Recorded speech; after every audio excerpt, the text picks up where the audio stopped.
Salve, torcedor tricolor! Estamos aqui para mais um podcast São Paulo Europa Talks.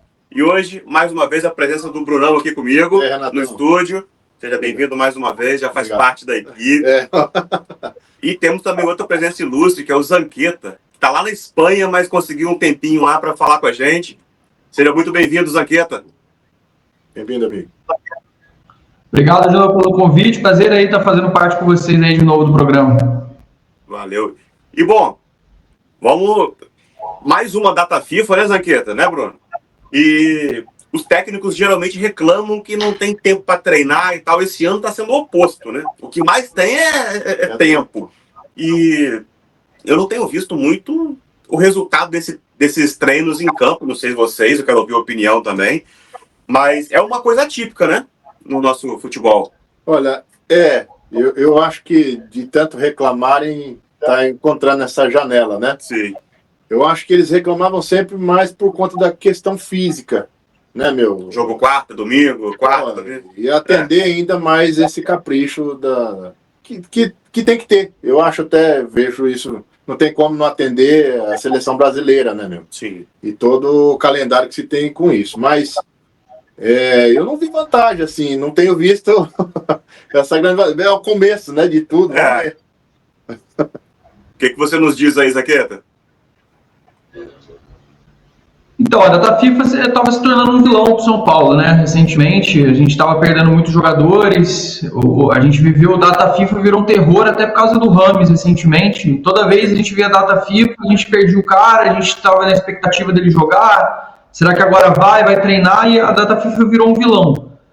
E o São Paulo começou a perder a Arboleda, né? Começou a perder jogadores fundamentais. As últimas datas FIFA, o único jogador titular que o São Paulo tinha era o Bobadilla mesmo, que a gente estava perdendo.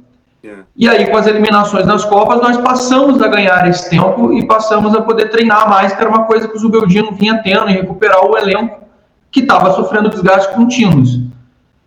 E em tese, honestamente, se a gente for avaliar, desde que o São Paulo foi eliminado da Libertadores e desde que o São Paulo passou a usufruir dessas datas FIFA, os resultados, tirando o jogo contra o Cuiabá, que foi tenebroso, os outros placares foram até positivos pra gente. Então, o São Paulo realmente voltou a ganhar partidas e voltou a apresentar mais consistência. Acho que o mental dos caras ajudou também. Eles passaram... O São Paulo teve praticamente 3 semanas de folga em 50 dias, assim. É inimaginável você pensar que você vai ter 3 semanas de folga no meio de um calendário em 50 dias no futebol brasileiro. Então, acho que de alguma forma, entre os males, o menor, já que a gente já foi eliminado e tudo, pelo menos deu um certo respiro pra gente. A data FIFA não parece que vem sendo um vilão dessa vez. Vamos ver amanhã, né? Vamos ver. Temos além do Bobadilla o Ferrarese, né, que foi convocado, mas não é titular, como você bem disse aí. E a notícia que nós temos, pelo menos por enquanto, é que são Caleri e mais 8 jogadores lesionados, né? Que não devem jogar amanhã. Será que isso já está certo? Como é que estão as informações aí de bastidor? Então, hoje particularmente, eu não falei com ninguém, porque estava fora também, eu não cheguei a perguntar para ninguém sobre isso. Mas o que eu sei é que o André Silva iniciaria o jogo de qualquer maneira, mesmo que o Caleri estivesse melhor. A perspectiva é que o André Silva iniciasse. Os outros jogadores, em tese, o único que seria titular é o Wellington, mas eu honestamente acho que o Wellington ele já está meio que numa despedida velada, vamos chamar assim. Sim. Ele está se poupando já para chegar bem na Inglaterra no final do ano. Talvez ele faça um jogo, 2 no final, assim, mas tudo que o cara não quer é se machucar agora nesse momento. Então ele está se poupando... Na minha opinião e nas informações que eu tenho, o Wellington está mais se poupando do que machucado, vamos chamar assim, está dando espaço para os outros. O Caleri, ele está fazendo uma recuperação física, o Arboleda também está fazendo uma recuperação física, mas a gente acha que tem cobertura na zaga, acho que os outros zagueiros estão num momento até melhor do que o Arboleda, na minha opinião. Então, assim, eu não vejo, apesar dos muitos nomes e muitos desfalques, falando de um grosso modo, eu não vejo nenhum que seja tão fundamental nesse momento do São Paulo. O Caleri, que seria o principal, ele realmente está num momento físico e técnico muito abaixo, muito aquém. Então eu acho até bom que o André Silva ganhe uma oportunidade, acho até um momento positivo, que o André ganhe essa chance, que o Caleri dê uma descansada. Eu acho até que vai para o jogo, pelo menos o que eu ouvi ontem à noite, é que ele iria para o jogo, mas ele não entraria como titular. Ele ficaria de suplente no caso de uma necessidade. E o William Gomes está voltando hoje do Rio de Janeiro, né, que ele estava com a seleção sub-20. Jogou hoje de manhã um amistoso contra o sub-20 do Vasco, pela CBF, pela Seleção Brasileira sub-20, e vai voltar. Se o Caleri, por exemplo, não tivesse condições de jogo, o William Gomes seria acionado para ser o 9 reserva, que é uma coisa que o Zubeldia vem treinando e vem tratando com o menino para poder acontecer isso. Então, assim, eu honestamente não me preocupo com o jogo de amanhã. O Red Bull está na zona do rebaixamento. O São Paulo acho que tem jogadores suficientes, tem um plantel suficiente, tem bastante jogador e bastante opção, principalmente ofensiva, para que o São Paulo possa conseguir um bom resultado. Até porque, como a gente falou agora, o Caleri não vem no melhor dele e se ele não está 100% fisicamente, é melhor que ele dê uma descansada mesmo. O Red Bull, nos últimos anos, vem sendo uma pedra no nosso sapato, né? Mas o futebol deles caiu muito esse ano, né? Muita venda, né? Muita venda de jogador, que nenhum clube sobrevive a tanta... O que o São Paulo passa todos os anos, né? Sim. É sangramento de peças, perda de peças. O que aconteceu esse ano com a gente? Lesões de jogadores fundamentais que ano passado estavam jogando plenamente. Então, por exemplo, o próprio Nestor, ele vem de uma lesão do ano passado e não voltou como estava. Muita gente atribui, o Dorival não está mais. Mas não é só isso. O Zubeldia com o Alisson e Pablo Maia no meio de campo teria um outro meio de campo. Teria uma outra composição de equipe, teria um outro time, uma outra robustez de pegada. Para mim, os jogos que nós perdemos esse ano foi basicamente o que a gente tinha de mais rico, que era a consistência no setor de meio de campo. Então a gente passou a depender muito do Bobadilha, que veio crescendo, mas ele nunca vai chegar, para mim, na minha opinião, ele não chega no nível do Pablo Maia nem do Alisson. E o Luiz Gustavo, por mais esforço que ele faça, por mais esforçado que o Luiz Gustavo tenha sido, e eu acho que ele se esforçou bastante para isso, porque a proposta dele nunca foi ser um protagonista, sempre foi ser uma composição de plantel. Ele acabou tendo que se esforçar demais para ser o protagonista, para cobrir o meio de campo, o que acabou sacrificando demais ele. E o São Paulo sofreu. O Rafinha já não estava fisicamente bem como ano passado. O Rafinha estava pegando o Bruno Henrique, estava marcando jogadores que são muito mais rápidos que ele com consistência. Esse ano o Rafinha não está fazendo nada, nem marcando, nem construindo jogo. Assim, a gente tinha o Caio Paulista para desafogo de jogadas e a gente esse ano dependeu do Wellington, que por mais esforçado que seja, ele é muito limitado. Né? Eu sempre falo para muita gente, você vai sentir falta do Wellington. Eu falo, cara, eu não vou. Porque é um jogador que está anos no São Paulo, que ele corre muito, mas ele não acerta cruzamento, ele erra a saída de bola, ele é inconsistente na defesa. Não dá para você sentir falta de um jogador desse. Por mais que ele tenha vindo de Cotia, por mais que ele seja esforçado, reconheço. Acho que ele honrou a camisa do São Paulo, já está vendido, já está assinado faz tempo, continuou jogando. Apesar de eu acabar de falar que ele já está numa despedida, acho que faz parte também, falta 5 jogos, não tem por que o cara perder a chance do sonho dele por causa de 5 jogos. O São Paulo tem outros jogadores de posição, o Michel voltou, o Patrick está lá, o Jamal tem que ser testado, machucou, mas tem que ser testado. O Sabino está sendo improvisado, então está dando conta. Mas acho que esse ano o que a gente acabou perdendo de mais precioso com relação ao que a gente tinha no ano passado foi isso. E o Red Bull, a mesma coisa. Foi esse o ponto que eu ia falar. O Red Bull perdeu peças fundamentais em vendas, perdeu jogadores por lesão e, meu amigo, troca de técnico, mudança de plantel. No futebol brasileiro, ou você acerta ou você despenca. E no caso do Red Bull, não importa ter grana, não ter grana, ser jovem, não ser jovem, é o que a gente viu. Trabalho bom no futebol brasileiro, a linha é muito tênue, né? Ou você acerta ou você despenca. E se você acerta um pouquinho, você também já sobe bastante. E assim, não tem... A linha corta muito raso, você não tem margem para erro, e o Red Bull está aí para ser exemplo de um time que disputou as primeiras posições do Campeonato Brasileiro ano passado, esse ano está aí com um risco fortíssimo de queda. O futebol brasileiro não tem margem, né, para erro. Perdeu, cai, é isso mesmo que você falou. A gente vai falar ainda de Campeonato Brasileiro, mas vamos falar um pouco de 2025 para o São Paulo. A gente sabe que vai ser um ano muito complicado. O que você tem de informação? Saídas, ô Zanqueta? O Rafinha, Luiz Gustavo, já tem alguma coisa concreta ou ainda vão sentar para conversar? Além do Galopo também, mais alguém para para sair? O que você nos diz? Então, o que eu sei e venho compartilhando até nos vídeos que eu venho fazendo aí diariamente com o pessoal vem me pedindo, é o seguinte: Nestor, todo mundo sabe, né, que surgiu o interesse do Bahia e existe uma propensão gigante realmente do Nestor sair. A tendência do Nestor é de saída mesmo. O Galopo é um jogador que é certeza que vai sair, porque o Zubeldia continuando não tem mais clima e não tem nem, assim, não faz sentido. A comunicação de São Paulo fez uma cagada de botar o Galopo para dar uma entrevista dentro do CT falando mal do técnico, se posicionando de uma forma equivocada.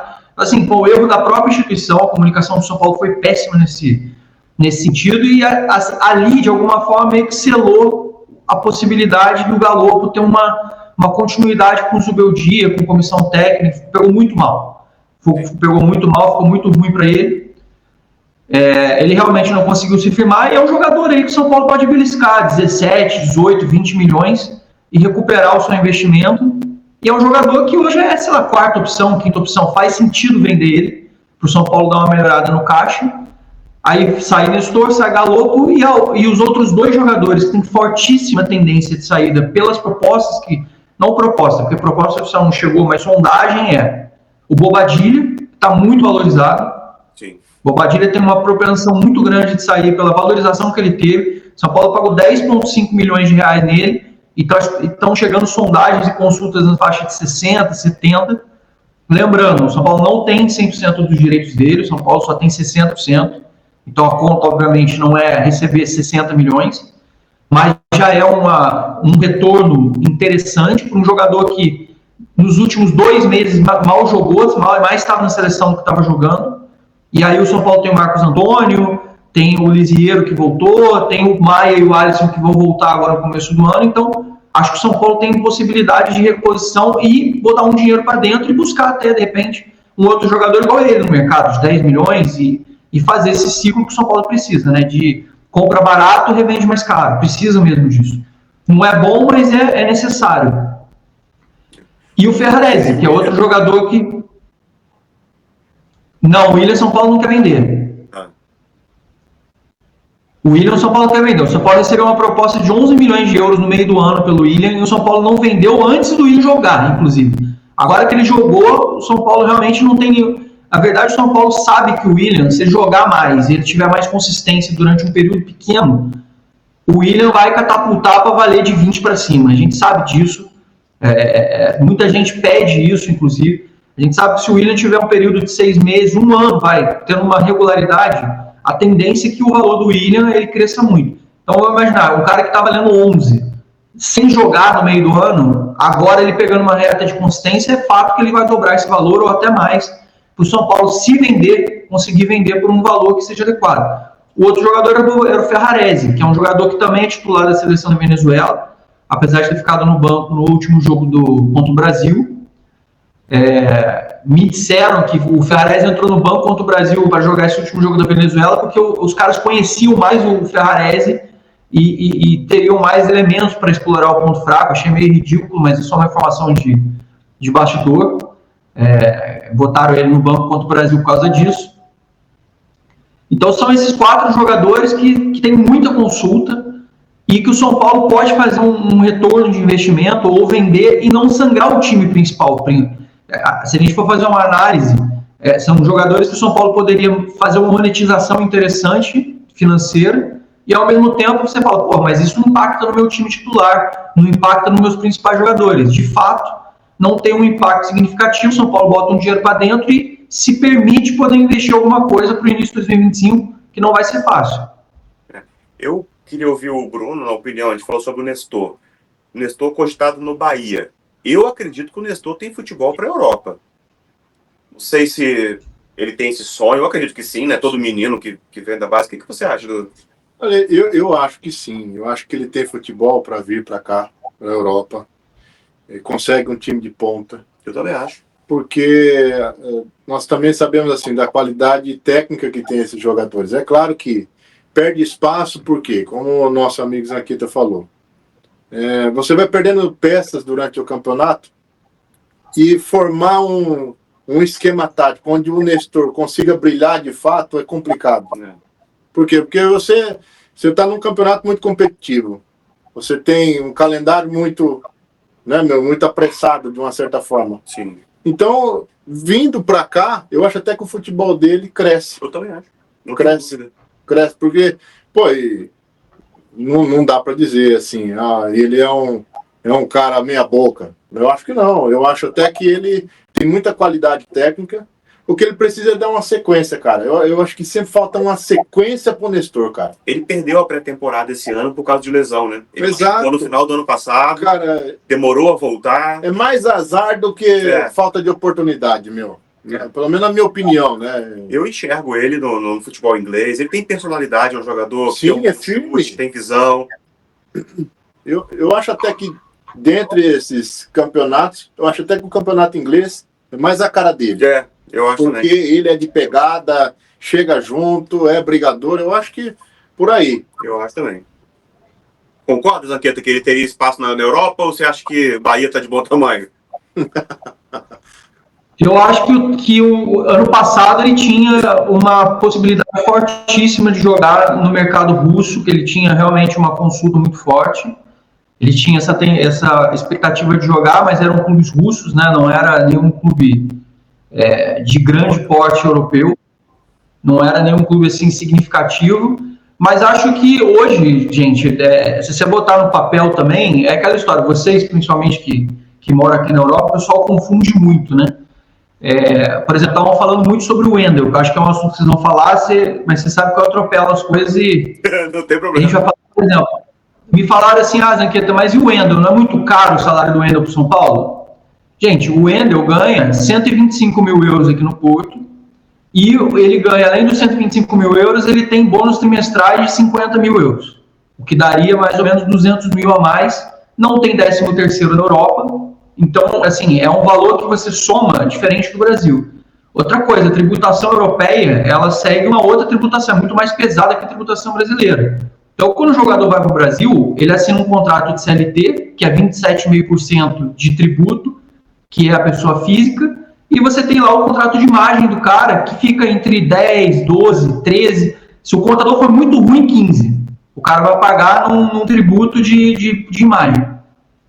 Então, se você chega para um Wendel, que você maturar o salário dele e somar tudo e transformar em real, você vai falar, pô, se fosse transformar todo o valor, ele daria mais ou menos 800 mil reais mensais para o cara, 850 mil, se fosse transformar para o real. Não é um valor baixo para o padrão de São Paulo, principalmente para a realidade que a gente tem. Porém, o São Paulo oferece para ele 13º, férias, você tem outras incidências e fora o líquido que a gente falou. O cara transforma um líquido que ele paga na Europa 50%, às vezes até mais, vai pagar aqui numa tributação dessa em Portugal, disso que é o que ele paga, no Brasil ele vai pagar muito menos. Então o líquido que o cara recebe, às vezes é até maior do que o que ele recebe na Europa, recebendo 650 mil. A conta que a maioria não faz é essa. E o que o São Paulo senta com os caras para abordar é isso, assim, Wendel, olha só, qual é o seu líquido? Não, o líquido é esse, a gente quer fazer isso. Então a nossa proposta é te dar até mais líquido do que você tem hoje. Só que você vai ter os contratos diferentes do que você tem composto hoje na Europa. Então é interessante, né? Porque as pessoas não se ligam muito nisso, acham que o cara ganha, às vezes... É igual você vai trabalhar na França. Na França você tem quase 60% de tributo, às vezes, quando o jogador vai jogar lá.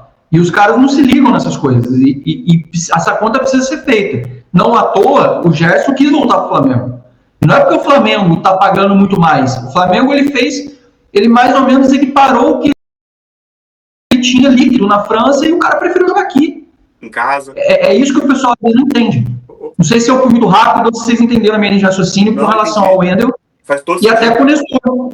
É igual o Nestor. O Nestor no Brasil com Bahia, muitas vezes ele vai ganhar mais dinheiro morando no Brasil e jogando no Bahia do que ele vai ganhar se ele fosse jogar num campeonato russo ou se ele fosse jogar num clube, sei lá, mediano da Europa. Vamos imaginar que ele jogasse num clube mediano da Espanha. Esse clube mediano da Espanha, ele vai pagar para o Nestor, às vezes, um salário até mais alto, bruto, mais líquido, ele vai receber muito menos. Então, no final das contas, não vale a pena para o cara. É só para dizer, eu estou na Europa. Mas daí, acho que o jogador que tem inteligência não pode se limitar a isso. E tem o Ceni, que adora o Nestor, e acho que abre um caminho diferente para ele. Então, Do ponto de vista carreira, honestamente, acho que pro Nestor e pro Bahia é uma boa. E outra, é Grupo City, né? É Grupo City, tá mais perto, né? Eu acho que para visibilidade aí é melhor, né? É isso. Assim, acho que vocês entenderam bem a coisa da remuneração, mas é até bom para explicar o lance do Wendel, que é uma coisa que a maioria confunde, fala, porra, como que o São Paulo vai pagar? Então você está falando que tem austeridade. Exatamente pelos motivos que eu falei agora. Se você bota a conta no papel, vale mais a pena para o Wendel estar no São Paulo do que estar na Europa. Agora, pode chegar um Cruzeiro da vida e pode falar, não, eu estou pagando 3 milhões e meio para o Gabigol, eu vou te dar 2 milhões, 1 milhão e 200, 1 milhão e meio. O Alexandre veio para o Flamengo para ganhar 1 milhão e 800. Então, agora, na Juventus ele ganhava 3. Aí a pessoa fala, porra, como o cara sai da Juventus que ele ganhava 3 e vai para o Flamengo ganhar 1,8? Exatamente por causa da conta que a gente acabou de falar agora. E o Alexandre ficou ainda aguardando proposta da Europa, que disse que tinha e não tinha nada, né? Do Flamengo foi mais interessante. Dizem que tinha, mas time mequetrefe também, né? Time, sim, o cara sai da Juventus de Turim e depois ele não vai querer jogar no Getafe, por exemplo, não vai querer jogar no, cara, assim, no Como da Itália, ele não vai querer fazer essas coisas porque daí o cara tem uma descendente muito grande. Outra coisa, o cara fala, porra, eu vou pro Brasil, mas vou jogar num clube que tá disputando o título toda hora. Bem ou mal, o Flamengo tá nessa situação hoje, o Flamengo toda hora tá meio que não disputando competições, tá pagando bem para os seus jogadores, tá com uma outra condição aqui dentro do Brasil, né? O Wendel, então, nós temos proposta com eles. Isso é real, não é... Temos conversas diárias com o staff do Wendel, isso é real. Tem conversa diária com o staff do Wendel. É a prioridade, é o plano A do São Paulo para 2025 na lateral esquerda, é o Wendel. Ah, boa. Na direita, nós temos alguma informação? Alguém sendo especulado? Então, o que me falaram ontem é o seguinte, o Rafinha está cada vez mais decidido a ficar no máximo 3 meses.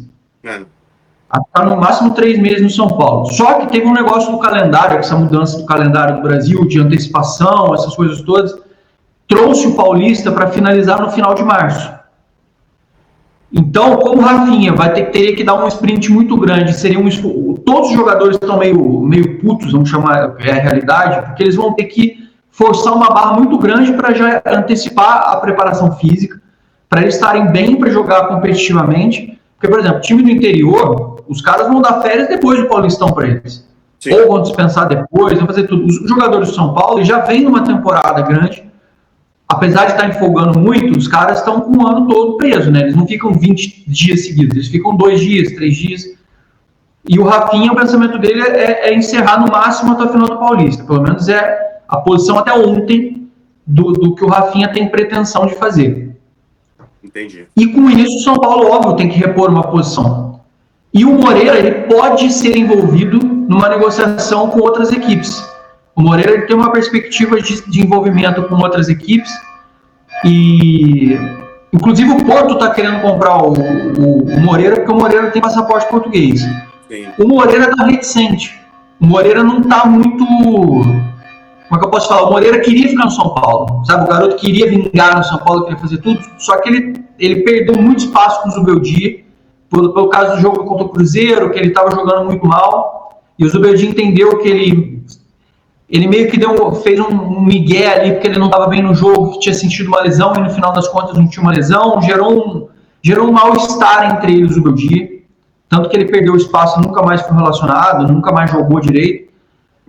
E a perspectiva de utilização do Moreira nesse momento é pequena. Inclusive na esquerda, o Moreira sempre fez lateral esquerda no São Paulo, quando fez categoria de base, chegou a jogar com o Ceni na esquerda, até com o Dorival chegou a jogar jogos difíceis contra o Atlético Paranaense na Arena no passado, que o São Paulo estava num momento não tão bom, ele jogou contra o Atlético Paranaense na esquerda e não comprometeu. Mas, enfim, eu sei que futebol tem dessas, né? Eu, particularmente, não concordo. Acho que o Moreira deveria ganhar espaço, principalmente com a saída do Rafinha. Mas a visibilidade que se tem hoje é que o São Paulo vai trazer um lateral do mercado, sim. Inclusive para ser titular, não é nem lateral só para compor espaço. Porque o Zubeldia acha que o Igor Vinícius também ele oscila. Então, o Zubeldia ele quer laterais com o perfil do Wendel também. Ele quer laterais que tenham capacidade, pulmão para chegar na linha de fundo, que façam que consigam jogar, que tenham facilidade de saída de jogo, coisa que o Igor Vinícius tem uma grande dificuldade. Então o São Paulo tem aí, entre as suas 3 posições para o ano que vem, é lateral direito e lateral esquerda. E esse lateral direito, o São Paulo, pelo que me falaram, está mapeando o mercado atrás de atletas, está recebendo uma série de jogadores ofertados, mas o São Paulo está num momento que não pode mais errar. O São Paulo tem um orçamento limitadíssimo para o ano que vem. O São Paulo agora não tem condição de despender dinheiro para investir. Então, trazer jogadores e aumentar o seu plantel e conseguir botar jogadores que você não tenha o mínimo de assertividade no que você está fazendo. Então, o São Paulo está tendo uma sensibilidade gigante nesse assunto para evitar que o São Paulo traga um novo Ray Ramos, que a gente trouxe ano passado, em 2023, por CN e não deu certo. Para evitar que o São Paulo traga o outro Orejuela. Então, assim, só estou lembrando de laterais direitos que floparam, que deram totalmente errado e que o São Paulo hoje tem que se virar com essa bucha, né?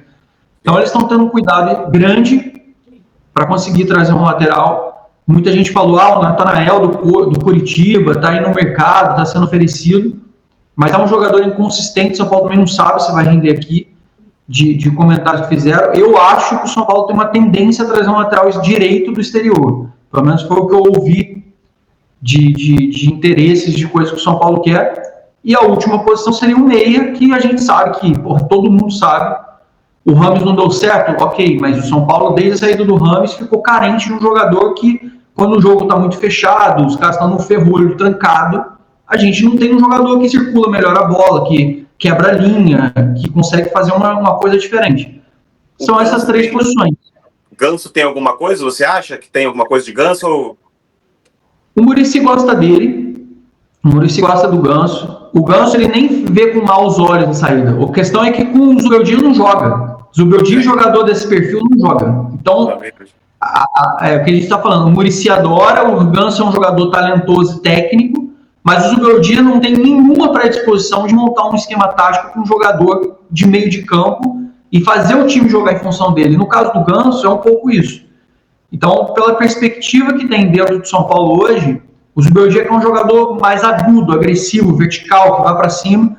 E, na verdade, a gente até chegou hoje a conversar no outro programa, o Zubeldia já pedia esse cara para o São Paulo, desde a saída do Rames. Não é novidade isso. É que o São Paulo entendeu que poderia levar com o Lucas e com o Luciano.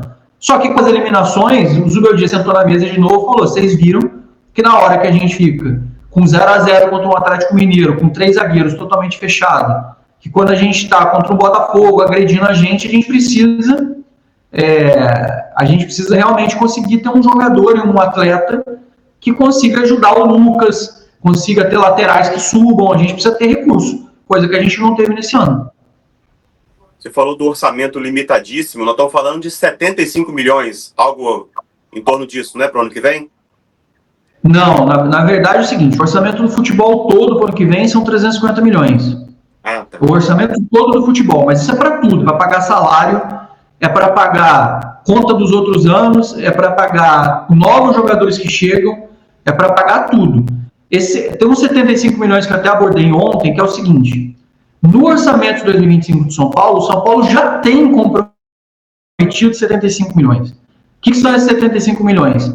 26 milhões comprometido do Marcos Antônio, se ele preencher o número de jogos, o São Paulo é obrigado a comprar, mais 25 milhões do Juan Tressoldi, que é o zagueiro, que se também é bater as metas, o São Paulo é obrigado a comprar, só isso são 51. A gente tem o Jamal, que não é obrigado a comprar, mas se quiser comprar, são mais 15,5. E tem mais 9 milhões do Longo, que também não é obrigado a comprar, mas se o São Paulo for comprar, você bota aí na conta, são 67 mais 9, já dá 76 milhões. É mais ou menos a conta dos 75, que é um valor que, em tese, o São Paulo já tem empenhado para o ano que vem. Ou seja, de 350 que já é pequeno, 75 já está meio que aqui, ó, já está meio que enforcado. Então, para a gente ver o tamanho do problema que a gente tem para o ano que vem, o tamanho da dificuldade que a gente vai ter, e para isso, a solução que existe para isso são duas. Ser muito foda na contratação, você tem que ser muito sniper na contratação, você não pode errar, que era o que a gente vinha falando agora, e uso da base, não tem como fugir disso. Ô, Zanqueta, eu até estava refletindo aí, quando eu recebi a pauta, eu fiquei pensativo nisso. Dias atrás, o Muricy e o meu Deus, o presidente de São Paulo. Casares mandou uma que o pessoal ia fazer a pré-temporada nos Estados Unidos e que ia 20 atletas da base para poder fazer um aproveitamento, fazer uma sondagem, um laboratório junto com os Ubeldia. Estreitamos agora o começo. O Paulistão ficou meio estranho, era uma reclamação do Júlio Casares também. Recentemente, nessa última entrevista que ele deu, falou que houve um desconforto, alguma coisa nesse estilo. Com isso, cara, o que o São Paulo pretende com isso? Eles querem, de fato, aproveitar a base. Eles vão fazer igual estão fazendo com o Willian, né? Separa um e deixa lá na geladeira. Qual que é a ideia disso daí? Porque para trazer esses pregos que fica meia temporada e sai fora, eu acho mais fácil usar a base, não é não, cara? O que você me diz isso aí? Você tem 100% de razão. O maior problema do São Paulo hoje se chama transição, que é o quê? É o garoto sair da categoria de base e tá pronto para chegar no profissional. Cotia vinha passando por alguns problemas graves de uma série de fatores, né? Cotia mudou recentemente, nos últimos tempos, coordenação técnica, passou a ter um coordenador técnico que cuida da forma de jogar dos atletas, mudou captação, mudou todo mundo de captação, mudou preparação física, mudou nutrição, mudou equipamento, ou seja, mudaram absolutamente tudo do que você conhecia dentro de Cotia e dos meninos. Garotos foram dispensados, outros garotos estão sendo trazidos. Isso tudo é um processo que você vem maturando da base para você poder chegar até próximo do sub-20 e o garoto está pronto para poder subir, fazendo transições corretas, transições adequadas. Era uma coisa que o São Paulo estava falhando vertiginosamente, tanto que os garotos subiam e você fala, pô, e agora? O que eu faço com ele? Pois bem, o São Paulo agora, ele não tem mais escolha. O São Paulo antes até tinha uma escolha do tipo, eu não vou usar o menino, eu prefiro usar o veterano. O São Paulo chegou no momento que ou ele usa os garotos da base, ou ele usa os garotos da base. Por dois motivos muito claros. Não tem dinheiro para contratar jogadores e o São Paulo precisa remunerar o clube com mais venda de atletas. Então, se você vende jogador e não tem dinheiro para repor, ou você usa o menino que já está lá, ou você precisa trazer outros garotos para também serem vendidos. Como é que você faz o garoto ser valorizado para ser vendido? Jogando. Então, você não tem mais para onde ir. O São Paulo chegou num ponto que, com a questão do fundo, você não tem mais nem escolha. Então, eu perguntei assim, cara, mas eu estou até para fazer uma live com o Belmonte, que eu fiz ano passado também, estou para fazer uma live com ele esse ano, e é uma das coisas que eu vou bater com ele, que eu quero que ele conte para a torcida, que eu quero que ele explique, como é que vai ficar esse processo de transição e uso dos meninos. Mas, as informações que eu tenho de bastidores são as seguintes. Zanqueta, existe uma conversa do presidente Júlio Casares com o Zubeldia, diretamente, tanto que ele acabou entrando no assunto, vocês lembram, né? Ele acabou chamando o Zubeldia para uma conversa só ele, em que não participaram nem Muricy, nem Belmonte, nem ninguém, que ele garantiu até a permanência dele e tudo. E nessa situação, ele falou para o Zubeldia, Zubeldia, é uma questão de necessidade da instituição nesse momento, que a gente use os meninos que vêm da base, de alguma forma. Nós precisamos utilizar os meninos. Então, beleza, se você está no meio do trabalho, é uma dificuldade para a gente conseguir adaptar, e o plantel é esse, a gente vai fazer, tá tudo bem. Mas virando o ano 2025, a gente precisa virar a chave, precisa virar a mentalidade. 2025, São Paulo 2025 é obrigado a apresentar superávit por conta das regras da CVM, que são seríssimas. Senão, o São Paulo corre grande risco de não só perder o fundo de investimentos, como ter que pagar um valor estratosférico, uma multa, perder a credibilidade no mercado e sobrar para o São Paulo um único caminho, que é vender um clube desvalorizado numa SAF. É isso, é virar uma SAF num clube desvalorizado. Então, o caminho do São Paulo hoje é muito claro. Mesmo que o Zubeldia não queira usar, muita gente fala assim, pô, Zanqueta, mas se o Zubeldia não quiser usar, meu amigo, nesse momento do São Paulo é mais fácil se chegar publicamente e falar, eu tive que demitir o cara, porque ele insiste em não usar a base, do que manter um técnico que não quer usar a base. Mas, na conversa que o Casares teve com o Zubeldia, ficou meio que pré-definido que a base vai ter muito mais espaço no ano que vem, seja em utilização no segundo tempo, em substituições, por exemplo, em 5 substituições. Cara, 20% das vagas do São Paulo em todos os jogos tem que ser alguém da base. Não faz sentido não usar os meninos. Em todas as questões de esportiva, técnica, financeira, precisa. E o São Paulo tem meninos que dá para usar. Claro, você não tem um meio armador hoje na base. Você não vai falar para ele, ó, se vira. Acha um meio armador na base, porque não tem. Mas você tem um jogador para ser um terceiro reserva de atacante, que é o Real Francisco.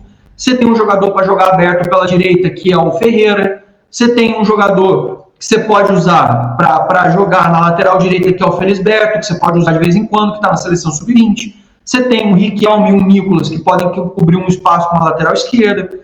Não estou falando de titulares, estou falando de jogadores de composição de elenco. A gente tem jogadores que têm essa capacidade. Então, respondendo para vocês de uma forma bem ampla, para mostrar o cenário todo como todo São Paulo, não é mais optativo. Não é mais uma discussão do tipo ele gosta ou não gosta. Ou usa, ou, amigo, a gente vai ter uma ruptura institucional e que eu garanto para vocês, pode culminar, inclusive, numa saída do Zubeldia do São Paulo. O Rian Francisco, eu acredito que ele tem oportunidade, né? 2025 ele deve subir, né? Então, o planejamento que eu ouvi é, pós-Copa São Paulo, ele começar a trabalhar cada vez mais entre os profissionais, não parar de jogar no Sub-20, o que é bom para ele girar, mas que ele tenha mais rodagem, principalmente durante o Campeonato Paulista, por exemplo. Que é importante para ele jogar em competições como essa, nem que seja minutos, gente. O que dá base para os meninos, por exemplo, contra o Novo Horizontino no final de semana, nós vimos uma diferença na final do Sub-20. São Paulo perdeu. O que os jogadores do Novo Horizontino tinham mais que os jogadores de São Paulo? Rodagem. Porque são jogadores que vira e mexe, eles jogam na Série B com o Novo Horizontino em campeonatos de combate, de porradaria, de força física, de dificuldade. Eles vivem aquele ambiente, eles estão mais preparados, os caras têm mais cancha futebolística do que os nossos meninos. Os nossos meninos são muito mais do Sub-20. Base, é diferente, a formação de jogo a vera, que o cara, inclusive o Novo Horizontino está aí para subir para a primeira divisão. Então não é que ele está num timeco jogando, ele está num time com alta competitividade e os jogadores deles têm mais bagagem. O que a gente quer com os nossos meninos é isso, que os nossos meninos comecem a ganhar devagarinho a base, a rodagem, a formação, para os caras, quando tiverem uma oportunidade, não é pegar o moleque e falar assim, bota esse moleque aí no fogo. Ao contrário, o garoto já está minimamente preparado para poder entrar em campo e não sentir tanto peso da camisa, o clima da partida. O cara já começa a ganhar aquela rotação de ser relacionado, de pegar um estádio cheio, de acompanhar vestiário, de estar com o grupo principal, de sentir o clima dos jogos, de estar ali no banco de reserva acompanhando. Cara, tudo isso vai amadurecendo o jogador. E é isso que o São Paulo precisa começar a fazer e não está fazendo bem feito. Até então, o São Paulo não está fazendo bem feito. O fato é isso. Merece críticas e precisa começar a mudar, querendo ou não, para o ano de 2025. Concordo. Você falou do Paulista, vamos falar aqui do Campeonato Paulista, que saiu também o nosso grupo, né? São Paulo Sim. tem ali Novo Horizontino, Água Santa e o Noroeste. Noroeste. Noroeste, esse é o nosso grupo. Grupo C. Grupo complicado, né? Apesar deles não se enfrentarem, né? Tem aquela regra meio maluca do campeonato, mas são times que pontuam. Água Santa tem aparecido, o Novo Horizontino nem se fala. Como o Zanqueta falou, deve subir, né? tá no G4 ali, com grande chance de subir. E nós temos também 3 paulistas caindo, né? Você tinha comentado? Na Série B do Campeonato Brasileiro. Série B no Campeonato Brasileiro. Aqui nós temos o Ituano, Ponte Preta e Guarani. Né, meu? Que é um... Cara, É triste, né? Porque é triste, porque, meu... perde isso. O ideal é que eles estivessem subindo, Sim. né? De uma certa forma, junto com o Santos, né, meu? Que também é assunto aí para deixar a gente ainda mais bonito, né? Nós somos o único paulista aí. Dos grandes, né? Que não tem título de Série B. É só para zoar, é só um apêndice para zoar o Santos aí. Bom, relacionado à base, tem mais alguma coisa para acrescentar, Zaqueta? Sobre Cotia? Cara, na verdade tem muitas, mas é um assunto muito amplo, né? São Paulo, como eu falei, vem fazendo um trabalho fortíssimo agora de mudança. Então, existe uma expectativa gigantesca para agora 2025. O São Paulo já começar a apresentar resultados diferentes. Na verdade, se você for avaliar, o São Paulo chegou. O São Paulo está nesse momento em finais, no sub-12, 13, 14, chegou no 17 e no 20. Então não é pouca coisa assim. O São Paulo já nesse final de ano já deu uma guinada. O 11 e o 10. O 10 está nas quartas de final e o 11 está na semifinal. Ou seja, a gente está falando de um escalonamento gigantesco de equipes de Cotia chegando em finais. Que não é o principal, que Cotia não é para chegar em final, ganhar título. Mas precisa existir um equilíbrio entre você ser competitivo e formar jogadores também. E isso eu acho que, pelo menos a parte de competitividade, o nível já subiu nesses últimos 4 meses com as mudanças. Agora a gente tem essa expectativa muito grande de entrar em 2025, não só colocando meninos novos e caras novos no profissional, como mantendo o nível de competitividade para a Copa São Paulo e outras competições da categoria de base também. O São Paulo mudou, como eu falei, a captação, trouxe vários destaques do interior, de equipes que se destacaram. O São Paulo está fazendo um projeto, que eu vou até publicar hoje uma nova rodada que eles fizeram, que é um projeto que chama São Paulo na Quebrada, que é um nome de um projeto que os caras da captação do São Paulo eles vão para dentro das comunidades, combinam com os donos, com os chefes das comunidades, e os caras fazem apresentações dos meninos no campo das comunidades para eles poderem ser vistos. Então é um negócio diferente, porque a gente nunca mais viu isso acontecendo, do cara ir direto dentro de uma comunidade, ver o garoto jogando num campo de terra, para você pegar o moleque lá na raiz, lá na essência. Quando ele já chega para ir para o clube grande, o moleque já tá com a chuteira da Nike, com o empresário lá do lado, com um advogado, com um psicólogo, com tudo. Então, assim, o São Paulo tá fazendo um efeito contrário, ou seja, o São Paulo tá indo lá onde o garoto ainda não foi descoberto, para conseguir mudar as coisas. E ontem, eu até recebi essa foto, estou para publicar, o São Paulo, o captador do São Paulo estava na Bahia, estava numa comunidade na Bahia, tem até um videozinho curto lá do pessoal jogando, ou seja, já fizeram em Paraisópolis, São Paulo, já fizeram comunidade no Rio, agora ontem estavam na Bahia, não sei se hoje ainda estavam, mas, ou seja, assim, é bonito de ver os moleques com a camisa do São Paulo, jogando jogos, participando, jogando essas peneiras, jogando essas análises para o São Paulo ir lá recatar esse moleque de 11, 12, 13, enquanto eles ainda não foram descobertos, enquanto a gente ainda tem chance de pegar eles e trazer para a gente, e não depois ter que pagar 500 mil, 1 milhão no garoto que tem 15 anos de idade. O Palmeiras pagou recentemente aí, só para trazer um moleque 2 milhões de reais no Corinthians de 10 anos, gente. Pagando 200 pau por mês. Sim, saiu esse caso na TV. É um negócio de maluco, assim, não dá mais. Você não tem mais como chegar e pagar num moleque de 10, 11 anos 2 milhões de reais e 200 pau por mês. Você apostar no moleque para quando ele tiver, sei lá, 17, você fala, opa, agora eu tenho esse garoto aqui que está do meu lado para fazer isso. E é um então, o Paulo vem fazendo isso. Por causa da lei o Palmeiras fez isso com 2 meninos, né? Fez isso com 2 garotos, um cara do Palmeiras e um cara do Flamengo. Ele arrancou os jogadores dos clubes, aliciou os pais, né? Na verdade, vamos usar o português claro.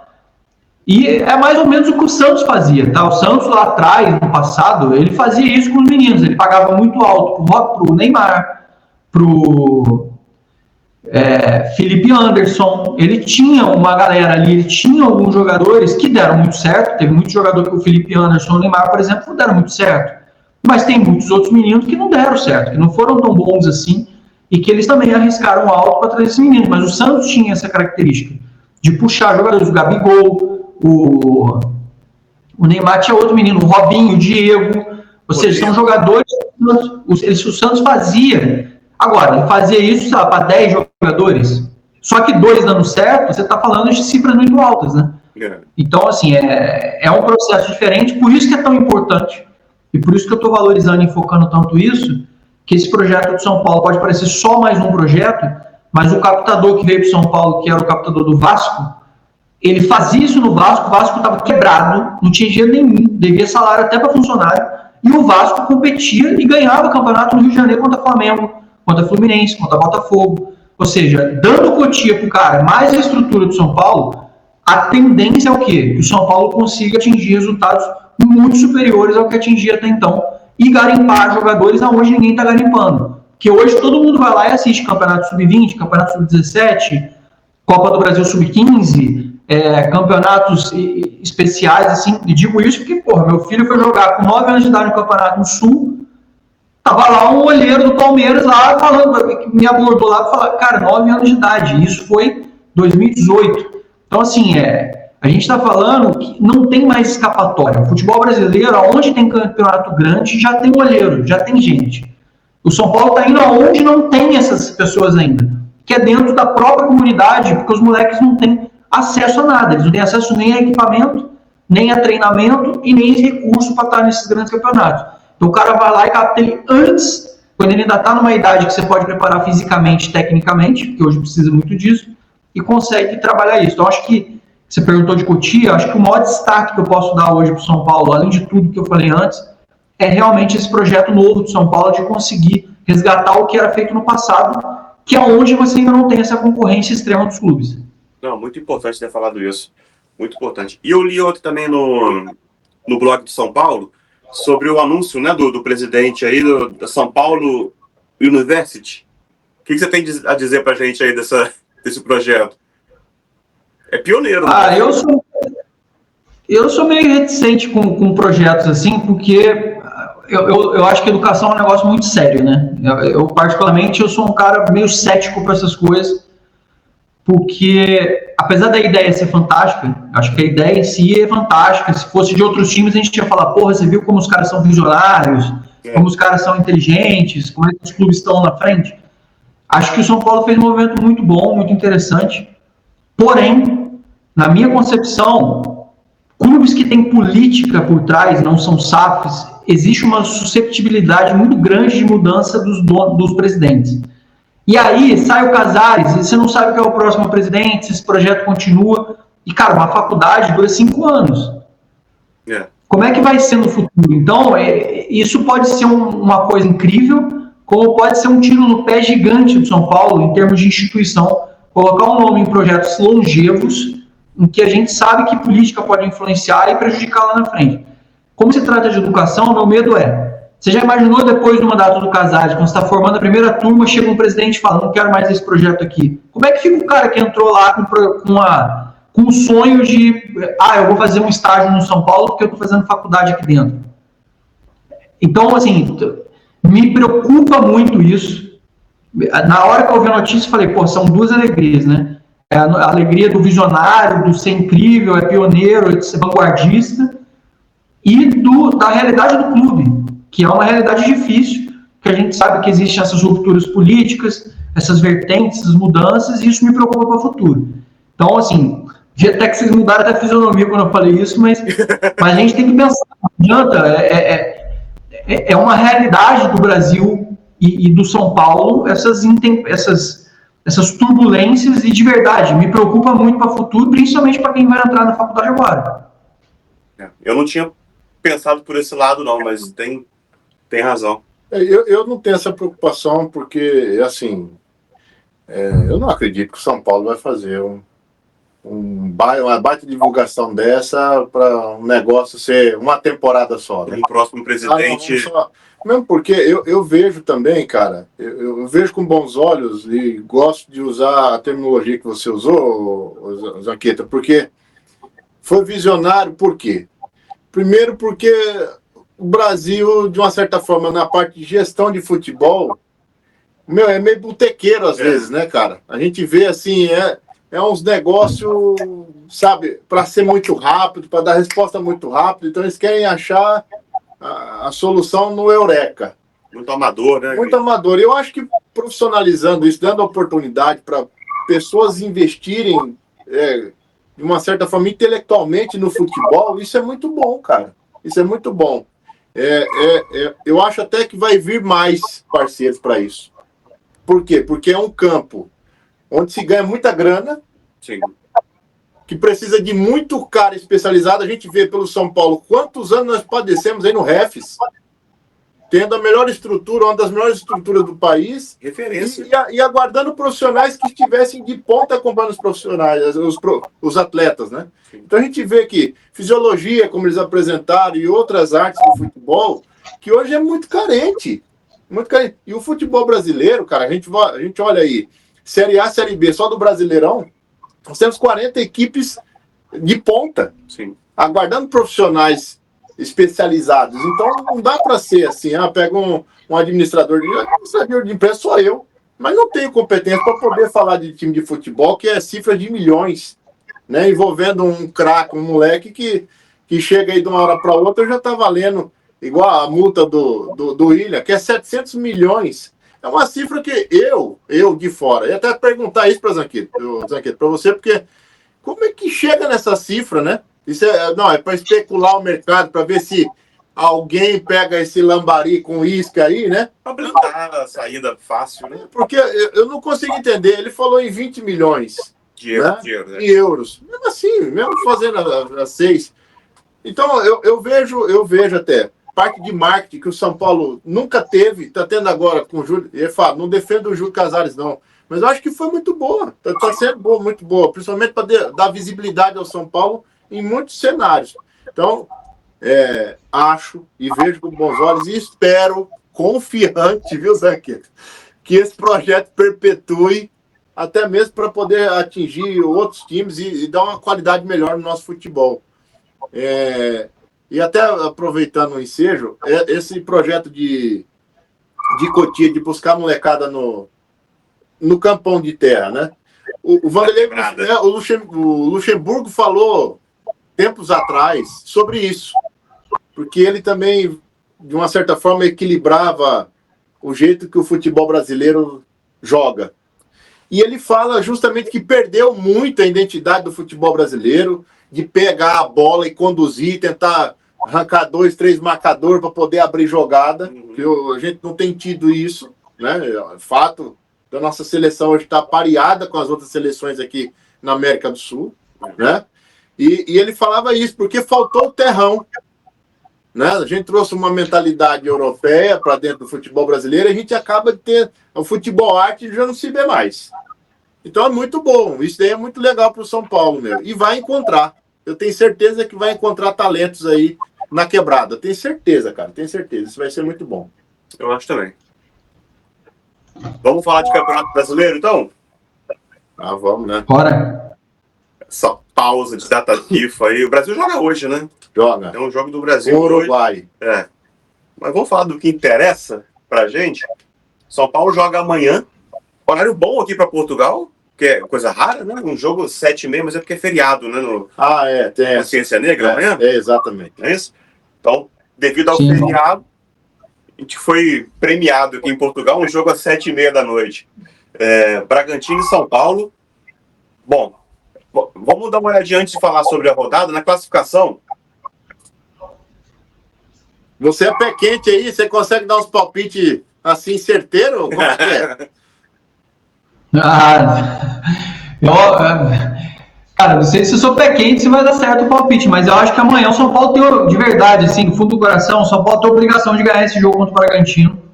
O São Paulo, assim, a gente tá brigando por coisa muito importante pra gente, é mais do que só ganhar uma partida. Pra gente amanhã é meio que uma final, e assim, eu acho que os jogadores, eles estão empenhados, e vou explicar um motivo pra você especial.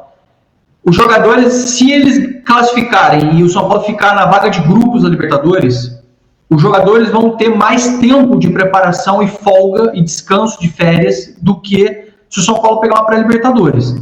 Então, os caras amanhã não estão jogando só por nós, torcedores. Eles estão jogando por eles também.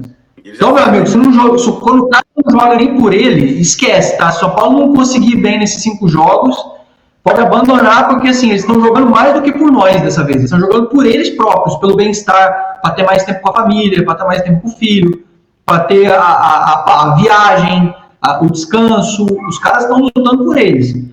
Então, assim, se eles não conseguirem lutar amanhã por eles mesmos, a gente está numa situação difícil. Com a vitória do Flamengo, da Copa do Brasil, abre mais uma vaga, né? O Flamengo está ali em 4º lugar. E provavelmente a gente está falando então de G5. São 5 vagas ali para Libertadores. Já é um G5 de vaga direta, já. De vaga direta, né? Eu acho. Isso, de vaga direta. A pré-Libertadores já é G7. G7. Não, mas acho que o São Paulo não tem nem que pensar nisso mesmo. Até porque tem um planejamento que vai para para Estados Unidos, vai ser uma confusão se tiver que jogar pré-Libertadores. Exato. Né, que já é bem no comecinho do ano mesmo. Então, é obrigação pensar ali na vaga direta. Vamos dar uma olhadinha, nós estamos ali com 57 pontos, Internacional e Flamengo 59, são 2 pontos de diferença. Né? Acho que a nossa disputa direta ali é pensar uma posiçãozinha acima, né? Pegar ali a vaga do Inter, do Flamengo. Não, o Flamengo não importa para nós. O Flamengo pode estar classificado porque o Flamengo já está com a vaga dele. Então, se o Flamengo for G4, por exemplo, para a gente não muda nada. Na verdade, muda só para a premiação de brasileiro. Aí muda só a classificação e premiação no campeonato. Mas em termos de vaga direta não tem alteração. Só tem alteração o Inter. Então o nosso adversário é o Inter. Porque você tem 10 pontos na frente do Cruzeiro. É isso. Abaixa um pouquinho, diretor. 10 pontos na frente do Cruzeiro, 11 na frente do Bahia. É olhar diretamente ali o Inter, é o adversário pela vaga. E nós vamos dar uma olhadinha lá como é que tá na parte de baixo da tabela, antes de olhar os jogos. A gente sempre gosta de dar uma olhadinha. O Corinthians fugiu mesmo, né? Acho que não... Dificilmente. Você tem ali, 36, 37 pontos, Bragantino e Juventude. Aí tem Criciúma, Fluminense com 37, Atlético Paranaense com 37, até o Vitória ali, 38. Eu acho o Corinthians 11º, o que você acha? Não, a esperança, né, é a última que morre, né? Então, eu acredito que esse ano ainda dá pro Corinthians, hein, Corinthians? Ainda dá para você descer, viu, cara? Chega naquela fase que começa a ter gol polêmico, pênalti, umas ajudinhas extras aí, e eles acabaram tendo uma arrancada. O Corinthians tem 4 vitórias seguidas nos últimos jogos, né? Onde que encontra isso, né? Então, a diretora tá rindo ali, né, diretora? Eu falei para uma... no sexto ali. Você tá indo pro sexto? Pelo amor de Deus, não. Eu falei para um amigo meu, que é corintiano, falei ainda hoje para ele, falei, olha, amigão, se for uma derrota, é a série de derrota para poder igualar aí, ó. Pra descer. Só para dar um gelo, né? Sim, Precisa dar um gelo. Zoamos todo esse tempo no campeonato, não vou deixar de zoar o cara agora, né? Cara, mas tá bem embolado. Tá bem. O time ali de baixo que vencer 2 seguidas, ele já muda isso tudo, né? Pois é, meu. O cronograma. Então vamos ver os jogos lá. Vamos deixar nosso palpite pro jogo de amanhã, primeiramente. Bragantino e São Paulo. Começa você, Bruno. Eu vou permanecer com meus 2-0, cara. 2-0 São Paulo. Agora, ainda mais depois do Zanquete, falou que é obrigação, mano. Você só reforçou meu palpite. Obrigado, viu, Zanqueta? Você é o top, cara. 2-0. Cara, eu acho que um 2-1 São Paulo. Um placar bom. Eu vou de 1-0. 1-0? É 3 pontos, é isso que importa. O mais otimista é você. Não, é sério, 2-0. Vamos aproveitar a fase dos caras que tá ruim e vamos fazer a nossa... Pra mim foi surpresa essa queda, apesar do Zanqueta ter falado, né? Saíram muitos jogadores e tal, mas o Bragantino estava fazendo um bom trabalho nos últimos anos. Sempre. Eu não esperava eles nessa disputa ali de fim de tabela, não. Tá? Então, palpites dados. Vamos ver já a próxima rodada também, que já é no final de semana.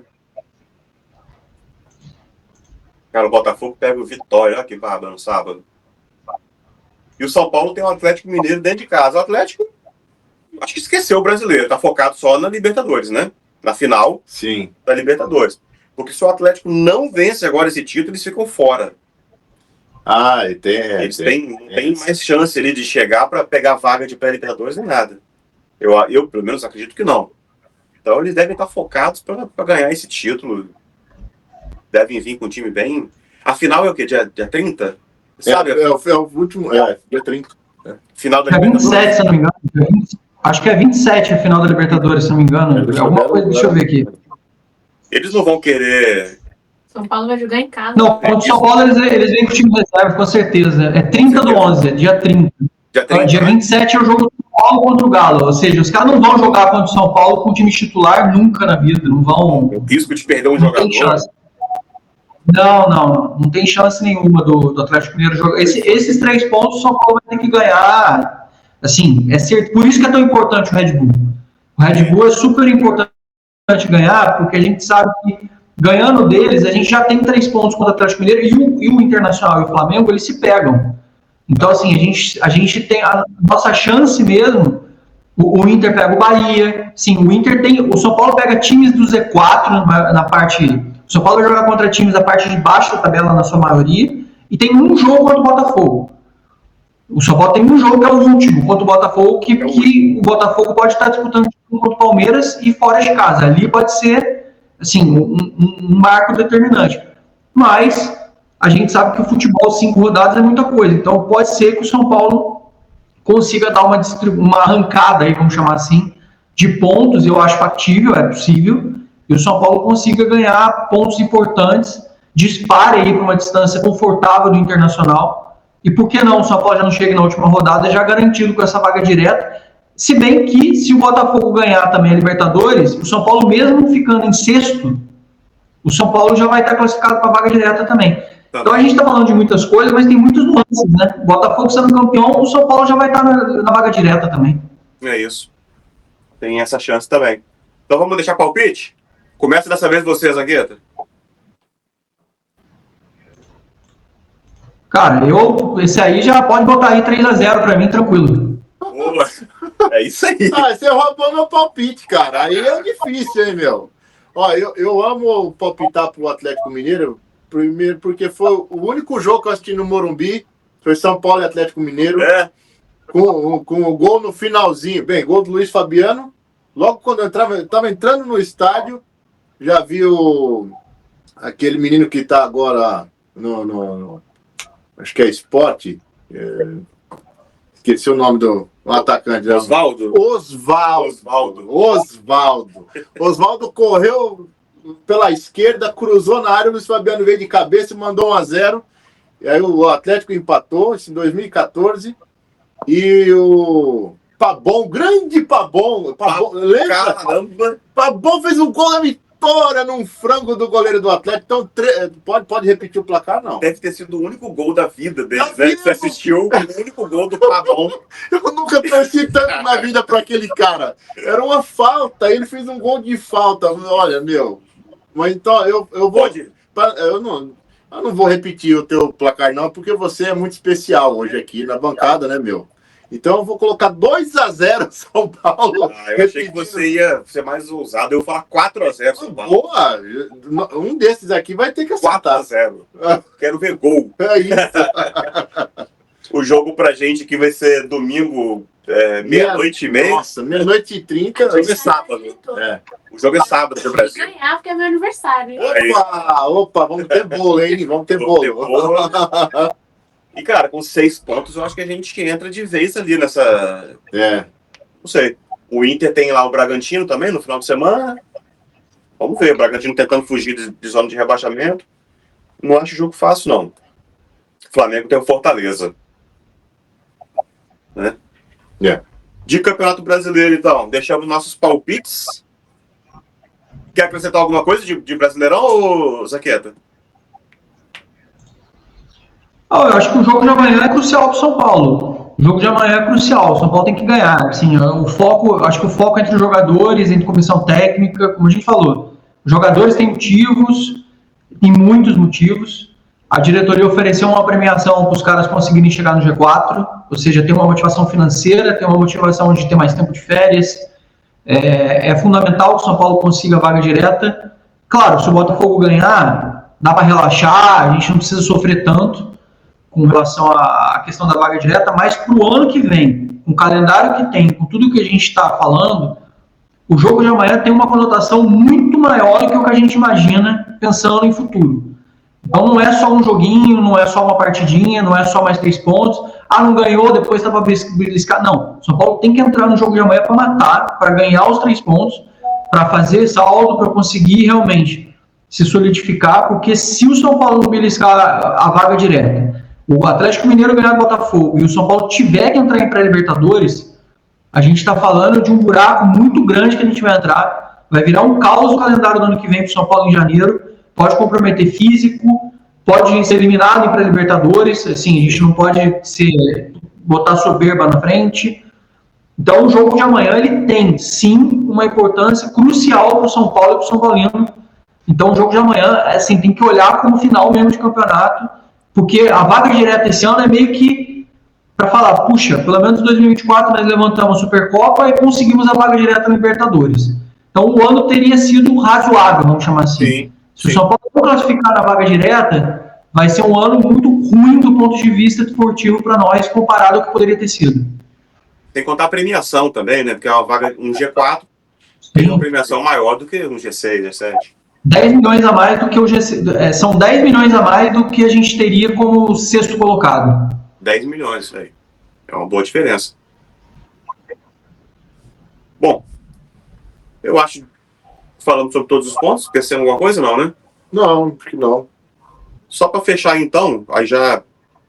Você colocou uma coisa interessante no blog, ô Zanqueta, sobre o impacto da crise climática, né, que nós tivemos esse ano, com enchente do Rio Grande do Sul, queimadas, enfim. E parece que não, mas estima-se um prejuízo aí na casa dos 100 milhões, né, para os clubes, né, no futebol de forma geral. Eu achei interessante a matéria, cara, até parabenizar por essa busca, né, por essa informação. O que você acrescenta alguma coisa pra gente sobre esse assunto?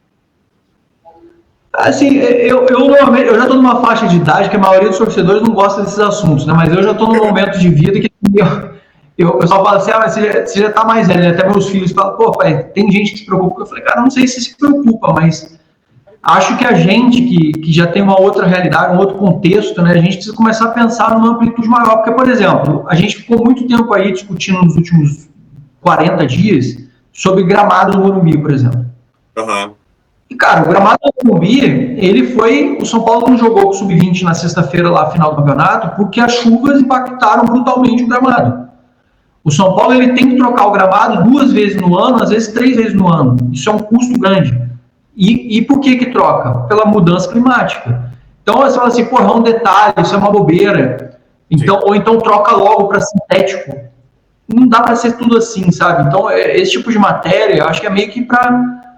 E, cara, a gente vem vendo, Valência, Espanha, Portugal sofre com intempérie, a gente vê um monte de lugares, um monte de localidades, o Rio Grande do Sul, o Rio de Janeiro, todo começo de ano sofre na região serrana com deslizamento, um monte de coisa. Toda hora, o tempo todo, e a tendência é piorar. Eu acho que a cada ano esse tipo de matéria, por mais que pareça... A tendência mesmo é isso aí, todo ano piorar, porque... É isso. É meio que um convite para reflexão mesmo da realidade que a gente vem passando no planeta e no Brasil, que parece que não, mas o São Paulo foi impactado. Como eu acabei de falar, assim, o São Paulo troca gramados de 2 a 3 vezes no ano, Cotia tem troca de gramado, assim, dinheiro, qualidade de futebol, você investir num negócio que as pessoas não fazem ideia e fala, pô, onde vai o dinheiro para o São Paulo? Quando o cara tem que parar para prestar atenção na realidade dos fatos, o cara que se liga que tem que trocar 3 vezes o gramado do Morumbi no ano, o cara fala, pô, tem que trocar para quê? É isso? Então, tem uma lógica por trás das coisas e a gente precisa estar cada vez mais ligado nesses assuntos, por mais banais que pareçam, eles não são. E a gente vai passar a ver cada vez mais, quanto mais a chuva. Aí o pessoal fala, mas e a reforma? E obra? Cara, não tem dreno que suporte o índice pluviométrico, por exemplo, que São Paulo vem passando.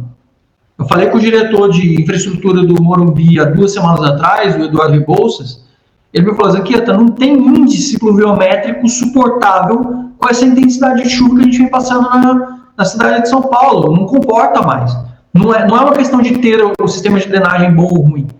Então, acho que é muito a realidade do que a gente vem falando, e esse tipo de matéria, teve muita gente que gostou e muita gente que falou, pô, mas serve para que isso? Eu falei, serve porque o futuro dos clubes brasileiros e de todos os times que a gente vem vivendo vão ser cada vez mais impactados, como o próprio São Paulo, que tira a grama do Morumbi, joga em Cotia, traz de um lugar, traz do CT, traz para o outro, e você fala, pô, quanto que ganha de gasto de gramado? Às vezes você gasta aí 8 milhões de gramado no ano, e 8 milhões de reais é o que a gente acabou de falar, é o custo de um Bobadilha da vida, é o custo de um Santilongo, é o custo de um reforço, e você fala, pô, não é nada. Sim, porque envolve a questão climática, envolve você jogar no estádio com uma qualidade melhor de jogo, envolve tudo isso. Acho que, para mim, como eu falei, eu sei que para muita gente não tem pertinência, mas eu acho que tem e muita para o São Paulo. Tem sim, cara. Quando eu vi, e por isso eu quis te dar os parabéns pela matéria, isso tem tudo a ver sim, e a gente precisa estar atento. Bom, o programa de hoje, acho que foi isso. Queria te agradecer mais uma vez, Anqueta, por ter conseguido aí um encaixe na sua agenda para estar com a gente mais uma vez, trazendo informações aí de bastidores, de Cotia. Muito obrigado mesmo, tá? Obrigado, Brunão, mais uma vez com a gente aqui também no estúdio. E despeça-se aí, fala alguma coisa pra gente. Cara, eu só agradecer e, na verdade, mais me desculpar, na verdade, porque para mim é um prazer estar sempre falando do São Paulo. Queria estar mais presente com vocês aí. Das outras vezes o Fábio tinha me chamado, o Fábio nem tá aí hoje também. Mandar um abraço aí para ele. E pro Rafael também, né, que das outras vezes estava aí também. Boa. Mas eu não conhecia o amigo Paulo, seu nome, né? Bruno. Bruno, desculpa. Eu não conhecia você. Prazer aí também, Bruno. Prazer aí estar fazendo o programa contigo também. Sim, mas da minha parte, é um prazer sempre falar de São Paulo, sempre que quiser me chamar, sempre que quiser tocar. E assim, por link, certeza de a gente conseguir. É que agora eu tô com 2 filhos jogando em clubes diferentes e disputando competição e treino de um lado, treina do outro. Cara, é uma loucura. Então, assim, para equilibrar a vida tá meio complicado de questão de horário. Hoje que realmente estava fora, que hoje os moleques estão em aquele negócio de conselho de escola, né? Então deu para encaixar, deu uma fugida. Mas eu queria muito estar presente pessoalmente com vocês aí, com certeza a gente vai ter outra oportunidade. Agradeço bastante aí sempre vocês estarem convidando. Acompanho e vi os últimos cortes que vocês fizeram lá, me divertir com os cortes e com os comentários dos últimos programas. É sempre bom a gente ter essa troca, porque, cara, como eu já falei para vocês, essa demonstração de amor de quem está longe e não está perto do São Paulo e faz de tudo para se aproximar de alguma forma do São Paulo, assim, para mim, eu também agora estou bem distante, como vocês também, é uma forma de extravasar que só quem está longe mesmo entende e faz uma diferença extrema, porque a gente é o futuro de São Paulo, os nossos filhos, as outras pessoas. Então esse movimento de ter embaixada, de ter programa, de estar longe do São Paulo e ao mesmo tempo próximo, fazendo de tudo para estar próximo, é de um valor extremo e eu só parabenizo vocês e agradeço mais uma vez o convite. Valeu, cara. Obrigadão. O Fábio tá de férias no Brasil. Ah, é? Ele deve ir no jogo no final de semana.